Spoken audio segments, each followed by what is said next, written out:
To all Sunday రోజు మేము అలా ఈజీ అండ్ టేస్టీగా ఉండి అలా ఎక్కువ లేకుండా టమ్మీ హ్యాపీగా ఉంచే ఒక మష్రూమ్ పులావ్ అయితే ప్రిపేర్ చేసుకున్నాము. నేను ఇక్కడ రైస్ కుక్కర్లో ప్రిపేర్ చేసుకున్నాను. దీన్ని కుకింగ్ బిగినర్స్ కూడా చాలా సింపుల్గా చేసుకోగలుగుతారు. చూసేయండి. పులావ్ కోసం ముందుగా అయితే మష్రూమ్స్ని క్లీన్ చేసుకుని పక్కన పెట్టుకున్నాము.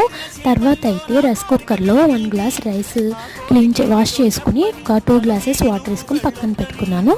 ఒక బాండి పెట్టుకుని ఒక స్పూన్ నెయ్యి వేసుకున్న తర్వాత ఇలా మసాలా దినుసులన్నీ వేసుకున్నాము. దీని తర్వాత అల్లం వెల్లుల్లి పేస్ట్ వేసుకున్నాము, కొత్తిమీర, పుదీనా ఇవన్నీ యాడ్ చేసుకుని తర్వాత అయితే మనం క్లీన్ చేసి పెట్టుకున్న మష్రూమ్ యాడ్ చేసుకుని ఇవన్నీ చక్కగా ఫ్రై అయిపోయిన తర్వాత కొంచెం పసుపు యాడ్ చేసుకున్నాను.